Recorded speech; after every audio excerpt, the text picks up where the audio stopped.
Like 99% of this shit is going to zero. You did say that, and I was 99% of this is going to zero. On the flip side, to your point, I'm also looking for people that look like me. I'm a 25 years in a row gangster operating fucking entrepreneur. This is what I do. I build actual businesses, period.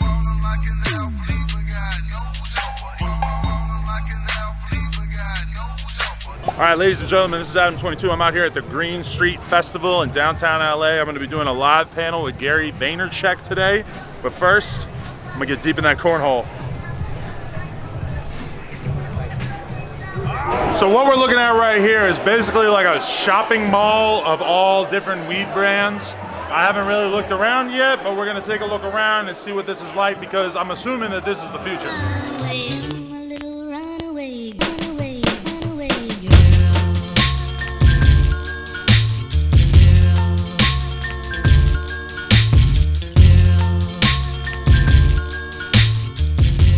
So when you look around here, there's a whole lot of different people. There's a lot of people who seem like they started smoking weed yesterday. There's a lot of people who look like they've been doing it for like 30, 40 years. There's a lot of people out here trying to sell stuff, trying to do some business, trying to create generational wealth for their family, as well as get you high. Primitive VeeFriends collab. Okay, now I get it. Now I get it. I'm like, why is he wearing a Primitive shirt? I've never seen Gary rocking a branded tee quite like this, and then I see Little puffin. VeeFriended up. Yeah. Oh, dude, that's the first thing I was going to bring up. I was going to say this on stage too, but I remember when I interviewed you 4 years ago, one of the first things I said was, Gary, what are the new rappers that you're fucking with? And you said, I fuck with Lil Gotit and Lil Keed, and I remember being really impressed because they really hadn't popped off at that point. How well did you know him? How'd you meet him? You know, Mike Boyd, and I spend an ungodly amount of time looking at emerging artists. He sends me music every week. We have a really significant Monday to Monday playlist on Spotify. And Mike is really, really like, why you were so early on my radar. I'm like, fuck, that guy Adam really knows shit early. And Mike sends me a lot of early stuff, and occasionally, not as often, the way you and Mike and other, what I would call level 5 hip-hop heads, I would call myself level 2.5, and in that level 2.5, occasionally some sound, voice, storyteller catches my attention. And I always know when me and Mike both agree that there's something there. You know? Right. Like if Mike likes it and I like it, and so Keed was one of those kids that just really, really, really spoke to me. I was like, there's something here, and I would just listen to a lot of his music, and then oftentimes I'll just DM that kid and say, hey, what's up, cheering for you. A lot of people come from New York. We met him very early on, both him and Gotit, and I spent a lot of time with Keed. We did a Budweiser NFT campaign that we put him on. I had him in a Super Bowl commercial, but the last minute he couldn't make it in for Vayner. I probably chopped with Keed twice in Atlanta in studio, 3 times in New York. Yesterday was a really tough day. Damn, yeah, no, it's terrible. We don't really have that much information about how it went down or what happened or anything like that, so I don't want to speculate on that. But from your perspective, what do you gain from being tapped in with a new talent like that, who's obviously completely on the artistic side of the spectrum? He's young. It's like realistically, we probably never really got to see the business mind of Lil Keed because he passed away early. You're really purely focused on just building this crazy ass business. What did you have to offer to somebody like him early in his career? To answer the first question, I think for me, I love karma. I love giving value. I like the feeling of giving. It feels fucking good to me. And if I'm gonna give, I want to give to my interests. So sports, hip hop, collectible kids, like it's what I like, right? It's what I like. And so like, what I gain is the feeling of helping people on the come up and trying to give them some thoughts about, hey, be prepared for this is how this is gonna work. Look out for this, think about this, who are you gonna be?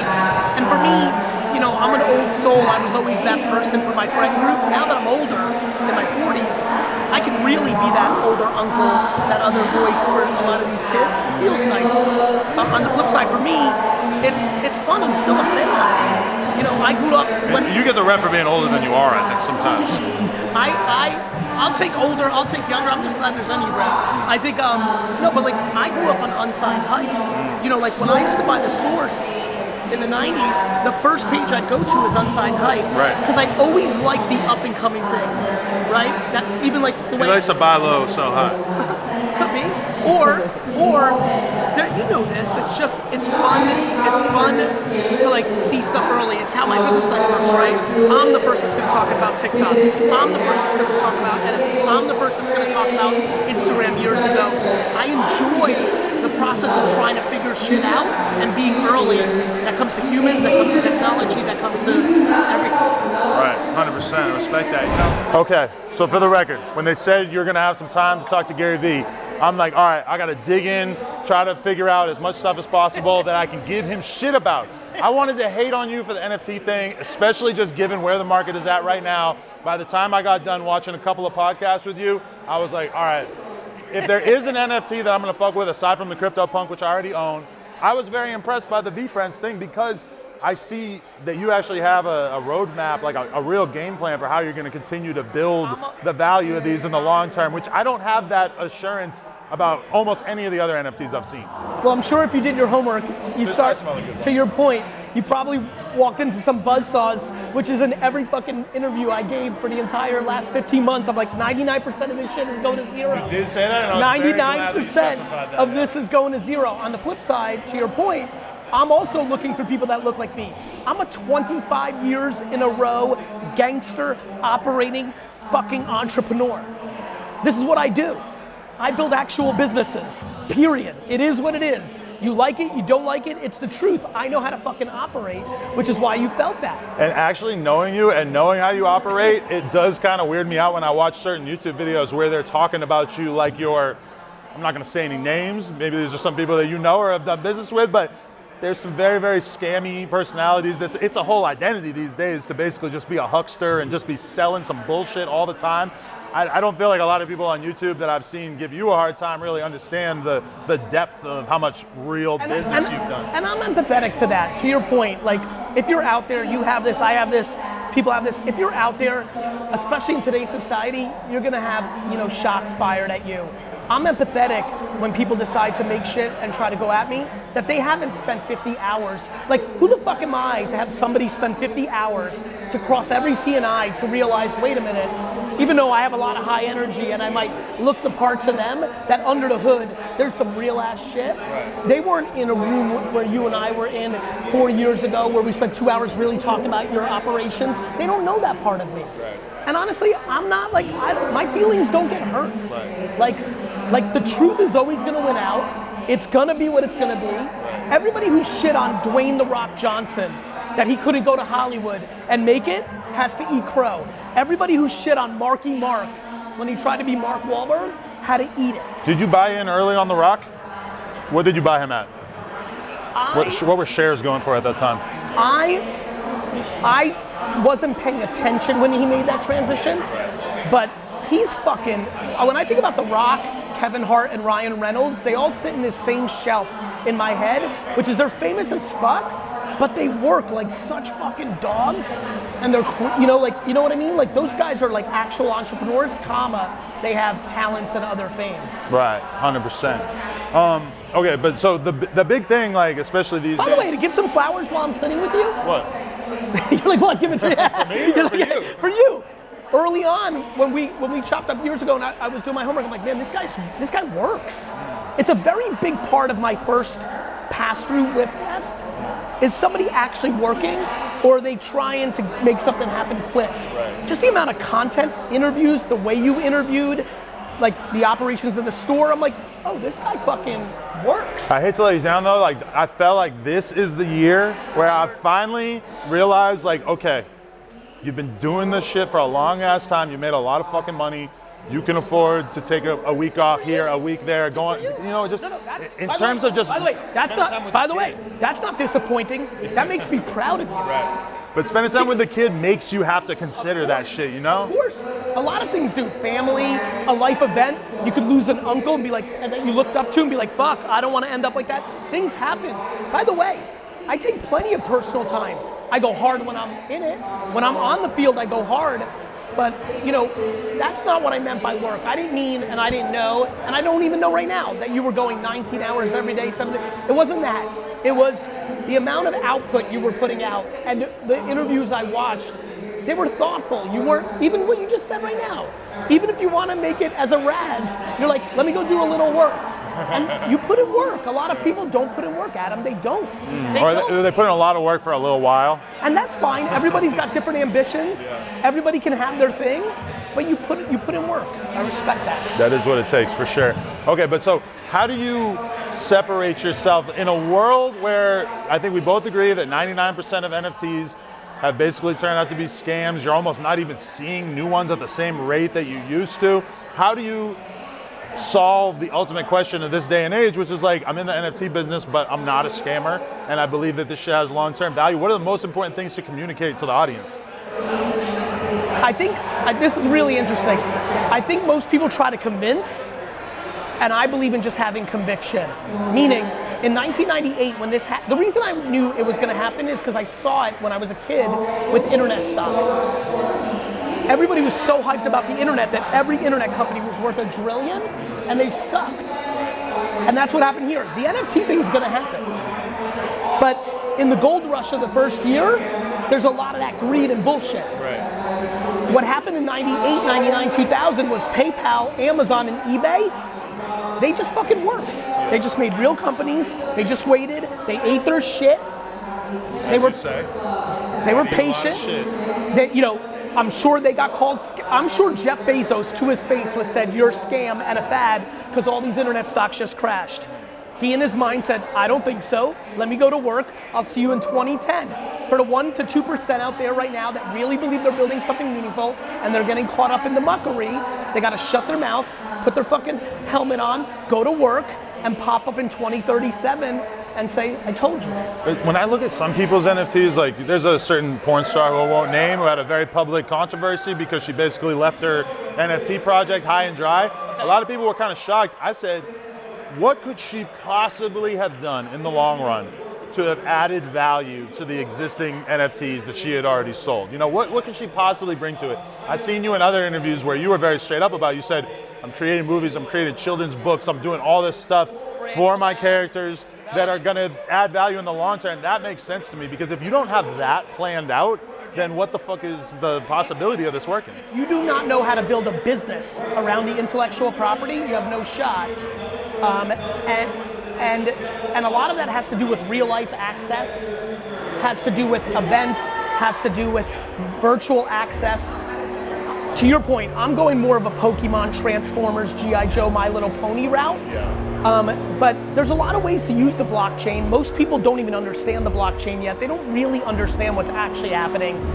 And you know, I think this is a great conversation. I'll be honest with you, I'm relieved that we're finally in this chapter. The last 15 months have been anxious to me because I knew that this was gonna happen. And as much as the content as I put out, to your point, it's, people didn't hear that part. So is this almost a relief? Seeing the market sort of cleanse itself of all this bullshit? You always want the market to be healthy, and the market is never healthy when it's overvaluated or grossly undervaluated. And overvaluated is even more scary because people that buy lottery tickets are the same people that look into these projects. There's a desperation. There's a, I like a quick buck. There's a, it's too good to be true. And when you're that person, you're lacking patience, you have insecurity, you're looking for something to fill a void, and you're grasping at straws and you get caught, and that sucks. If Disney drops NFTs for, you know, Mickey Mouse and Donald Duck and all this shit and the Star Wars characters and shit like that, if you see Disney and Nintendo and all these big companies who own all this amazing IP, if they drop all of their characters as NFTs, is that a good thing or a bad thing for VeeFriends? It's not an if, it's a when. It's a non-event for VeeFriends. Meaning, to your point, I already know it's a when.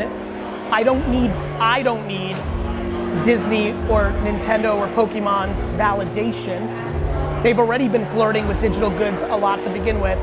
And most of all, the world's abundant. So even if they come in, they rightfully, deservingly, for what they've done for the last 50 years, will be monster market share. They should be.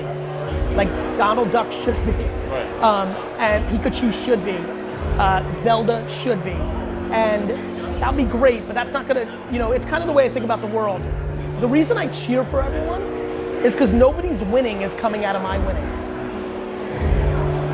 But it's not how the world works. But doesn't it make the VeeFriends seem a little less special? Like 10 years from now, do you think the most interesting thing about the VeeFriends is going to be that they were initially funded by NFT drop? I think it will be yes. I think similar. But check this out. Yes and no. For example, I don't know if everybody here thinks the most interesting thing about Transformers and He-Man is that they started as cartoons after school. I think it's interesting because I'm a business nerd. I realized in the 80s, after school television created a bunch of big IPs. For me it will be. To rescind my answer, probably not. If for business people that are being thoughtful, it will be.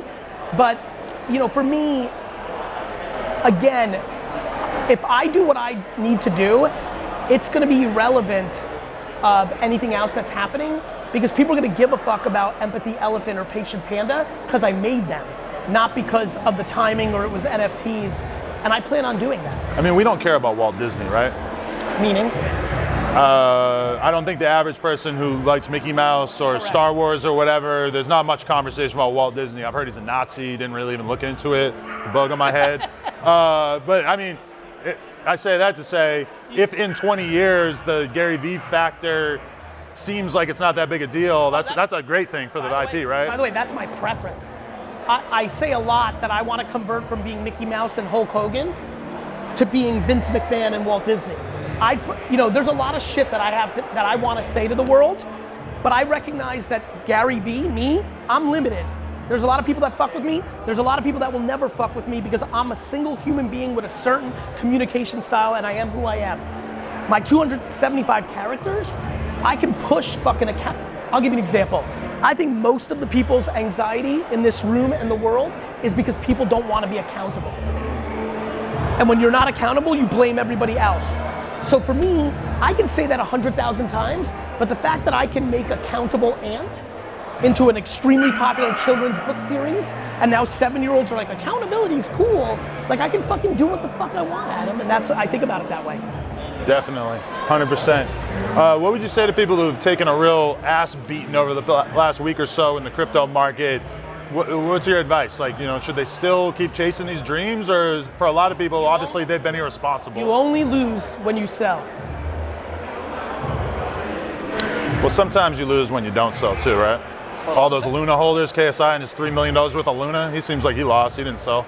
To your point, if you look at the entire marketplace, Luna and I'm undereducated on cryptocurrencies. I actually own only Bitcoin in currencies, and then I really understand NFTs because of the collectible shit. Right. So I don't fuck with currencies, but my understanding from my currency friends is Luna had a value proposition that they promised that became exposed to not be true, and so 100% of the confidence went away. Right. A lot of coins are out there that have declined. They didn't have the extremity of what happened with Luna. Right. Again, I don't like to talk about shit I don't know, so that's my very far away headline reading hypothesis I heard from some friends. But for the rest of the crew that are getting smashed on their Solana, they bought for 200, now it's 50. Or Ethereum, you paid 4,000 and now it's 1,900. Or Bitcoin, you paid 60 and now it's 30. In that world, if you bought it because you believed in it, well, why would you sell it when others don't? And that to me is the punchline of this whole thing. You only lose on your convictions when you sell if you didn't actually have conviction and you were just fucking following for the moment, or you were looking to make a quick dollar. Right. And so I would tell them to be patient. If you believed in the shit, hold on. Do you think I should sell my CryptoPunk? I don't. To me, I believe NFTs are here forever. NFTs, like the internet in '98. Right. I thought the 98%, back to what you saw, I was right on that. I think CryptoPunks, out of everything, including VeeFriends, and I believe in myself the most, has a very different sitting in the whole game. It is the project that fucking created this game. In 50 years, when this is a thing, the historians are gonna go back and they're gonna be like, that one. Bored Ape has to be Kith, Supreme, Bape for 20 years to justify their value. VeeFriends, I have to go out and actually build Pokemon to justify the value. World of Women has to do that. Cool Cats, Doodles, Moonbirds with Kevin Rose. They have to go out and execute for a decade properly just to fucking be valued at what they are now. Right. Punks doesn't have to do shit. Nothing. Yeah. History. That's what really sold me on it in the beginning, and I didn't really understand that when you look at VeeFriends or the apes, that working to build the IP would be the other thing that could set an NFT apart. Correct. The CryptoPunks are automatically scarce because they have this legacy of being so early. It's history. Yeah. It's history. It set off the whole game. One of the rarest things in CryptoPunks is an ape. Like that's like it is the game. The reason people collect aliens and zombies and apes in like every collection that happened in 2021 is because of punks. Provenance, which was a word thrown around a lot in the beginning of NFT 2020, 2021, that's disappeared in this gold rush greed phase, will come back. People will start looking at the history of the game, and I think things on Ethereum, 2017, 18, 19 projects will have a different floss than the shit like VeeFriends and others that popped off in the next chapter. Those projects, me included, have a lot of fucking work to do. When you look at the apes though, are you kind of in awe of how massively executed their marketing has been? So cheer for them heavy, pumped for them.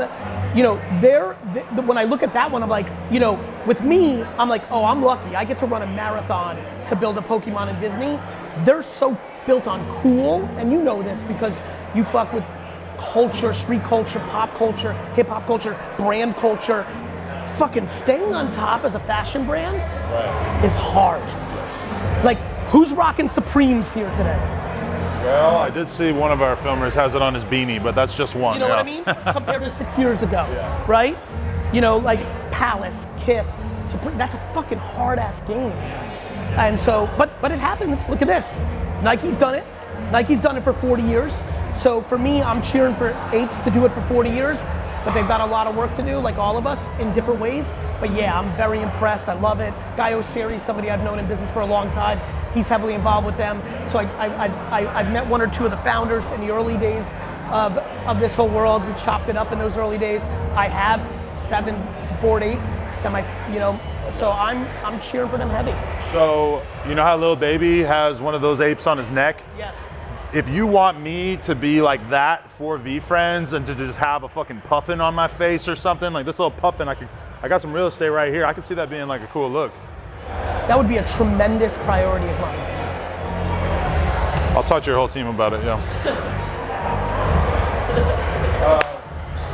What about like when you see them just, I don't know what the back end deal is with it or anything, but when they're like, oh man, look at Eminem has this Bored Ape now. Do you look at that and you're like, that's a brilliant marketing idea? But do you feel like that's not on brand for the VeeFriends, or how do you think about that kind of celebrity endorsement? I'm concerned, I was concerned about this first 15 months.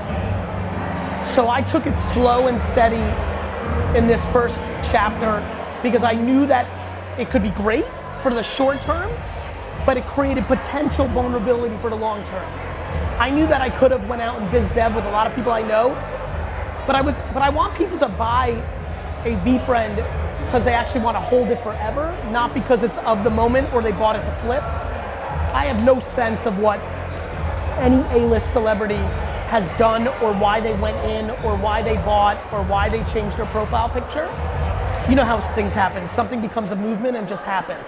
Some of them just did it because other celebrities did it. Some did it because they believe it's a great investment. Some people did it because they got a short-term marketing deal. Everyone does it for different reasons. I didn't want to do too much in the first chapter, which we're getting out of right now, because I knew there would be too much emotion and too much muckery. And so I'm just focused on, I have VCon coming up this weekend in Minnesota, 8,000 people, huge event, really excited about it. Focused on making that epic. I was focused on Series 2 because I had to really get the characters from my doodles into the creation form of how I was gonna build the IP. Listen, you know this about me, Adam. I'm a businessman that happens to live on social and do shit. So I've been in businessman mode the first year and a half. I'll do the tortoise game. Like, I'm gonna win this race in the end. I know it, I know who I am. And I really don't even look at it as a race against other projects. I just know what it takes to build something meaningful, and I'm willing to do it slower and meaningfully. Not that. Listen, I want every fucking A, B, C, D list celebrity and human being on earth to fucking buy a VeeFriend and put it in their account. It's just not the thing that I'm most focused on in chapter 1. Gotcha. Another question. How about you? Let me flip it on you. Yeah, flip it on me. What has been your journey in these 12 to 14 months on NFT? Like, this looks fucking crazy. Oh my God, this is legit. Fuck, wait, is this a scam? Like, how has been? Give me your roller coaster. So initially, I was trying to be open-minded about it, learning as much as I possibly could. I listened to a podcast with a poker player named Doug Polk that basically convinced me that the CryptoPunks were going to be a very good long-term investment. I got my girl to go in half with me on one. We went to buy it at 80K. By the time we had figured out how to transfer the money and everything, it was 160K. At one point, I think it was 450K for the floor, which ours is approximately at the floor, I believe. I'm not sure what it would be right now. About 100, 120. Okay, yeah. I had a moment where I was really thinking long and hard about doing a no jumper like series of NFTs where there would be a limited number created for each interview that I did. I ended up running into the problem of like, I don't own any of these people's likenesses, and it would be like unspeakably difficult to get permission to use, especially for interviews that I've done 5-6 years ago. You know, am I going to get permission to use Lil Peep's face for 5 NFTs? It just didn't really make sense to me. Looking at it now, I am also concerned, like, wow, that would be tough to convince the world that I was on the up and up in that regard. But, you know, I'm not closing the door on it by any means. I still think that there's definitely technology that's important there. I'm just extremely skeptical of like most of what people are putting out there. It makes sense, right? Like if you look at influencers, if you look at social media accounts, YouTube channels, internet stocks, like most things aren't good. That's how the world actually works, right? But when there's a brand new technology, everyone always gets crazy. This is just textbook. Happened in social networks. Do you know that there were social network, Bebo. Do you know that Bebo sold for $850 million to AOL? Yeah, I remember that. Like there was 100 MySpaces, there was 200 MySpaces back in the day. Early on shit is muckery. That's why this worked out. And this one had a lot of money being thrown around because of the crypto craze. So I think we're in a better spot now. I'm excited about that. I think it's gonna be a lot healthier this next year. People are gonna be more thoughtful. They're gonna wanna know who the fuck's running the project. Are they capable? Everyone's like, what's the roadmap? People would say, we're gonna do this, this, and this. I was like, do you think they can do that? That's like pitch decks for startups. I met thousands of people in the last decade who are like, here's what my company's gonna do. And I had to say, I don't think you can do that. I'm not gonna write you a check. But isn't that a terrible part of being an entrepreneur, or being, especially like somebody like you, who people want you to invest in their projects, that at a certain part, your job kind of becomes just saying no to people over and over and over, more so than you're saying yes, because there's a lot more bad ideas than there are good ideas. Well, it sucks, but you actually start to realize you're doing people a service. When I say no, I'm not like a dick. I'm not like, yo, your shit sucks, get the fuck out of my office. I'm like, hey, I'm concerned about this. Your customer acquisition plan's wrong. Facebook ads have changed. You're gonna get caught there. Have you thought about this? Do you know that this guy's doing that over there? Like, I try to give constructive thought processes to my why. And I've had a lot of entrepreneurs over the decade reach out to me and be like, yo, your meeting where you broke my shit down, I went back home and re-fucking did it, and you fucking helped me. So I'm proud. I prefer to say yes. I don't like negativity. So like, I prefer to, but you're scared to lose your own money. You're not just real life. And number two, along the way I realized me giving people rationale to why no was actually incredibly valuable, sometimes more valuable than when I used to write checks and kind of sit on my shit. And then they actually happen to be like, fuck, why didn't I, you know? You mature along the way on how to give candorous, kind feedback to your no. Right. Is there anything in this space that we're talking about that NFTs and all that you've missed out on, that you look back on and you're like, geez, I wish I was a little bit more open-minded on that one? No, because I'm very heavy in early stages into yes and willing to lose for the education, because I always play with time and money that I'm willing to lose. Most people a lot of people in gold rushes play with money they can't afford to lose because they're convinced they're gonna 10x, 100x, 50x. And so I'm incredibly thoughtful about the money I'm gonna play with. And then other people, they hold up their time as valuable when their time's not valuable. Like, I'm willing to spend the time to work, I'm willing to spend the money to learn, and I'm willing to deal with everything going to zero if it doesn't pop off. So the answer is no, I don't have that regret, because anything I've been even somewhat curious about, I've bought.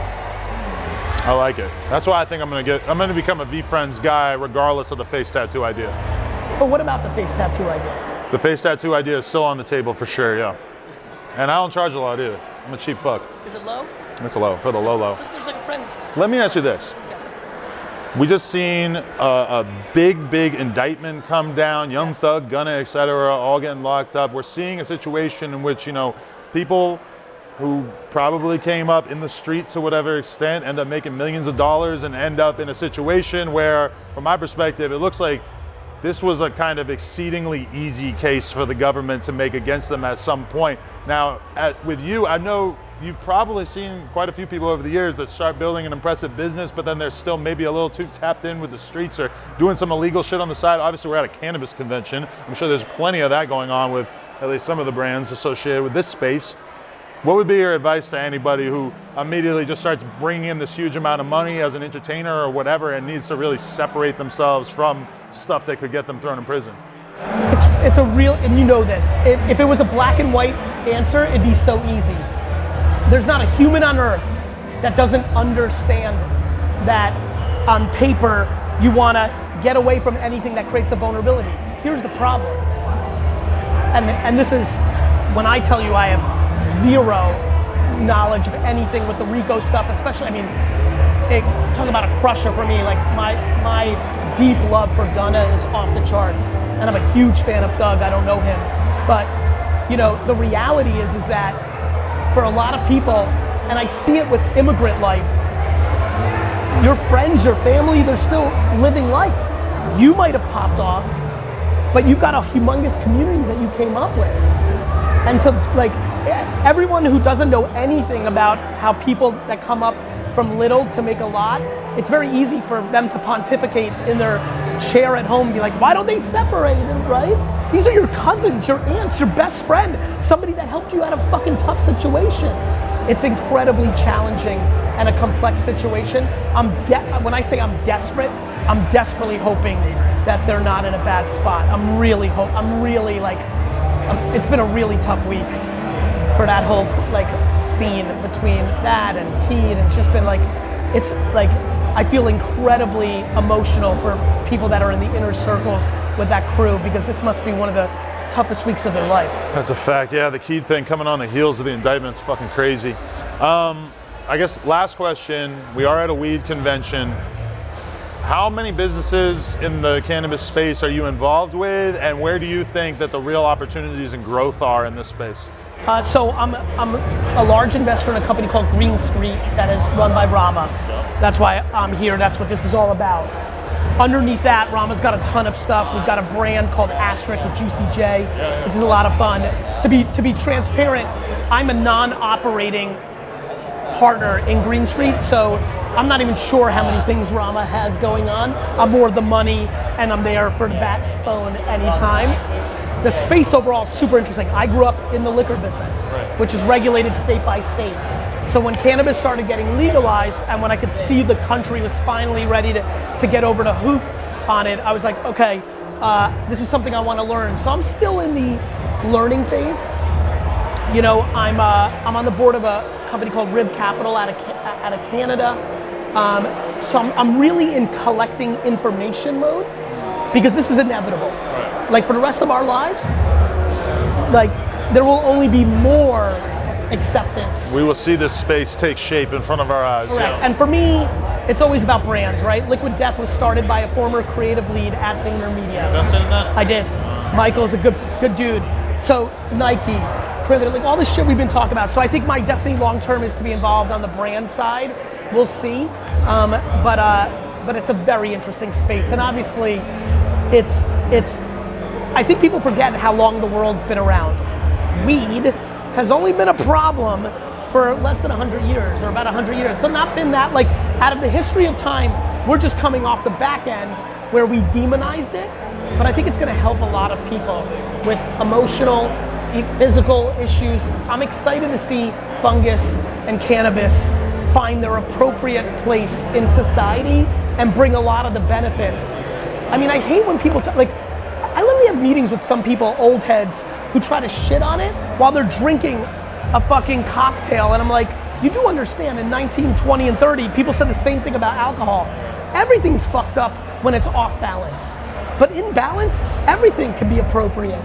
And so I think I'm excited that the stigma's going away, and I think we can have far healthier conversations around it in the next decade. Definitely. Gary Vee, appreciate you. We're about to go on stage, I believe, yeah. Can't wait.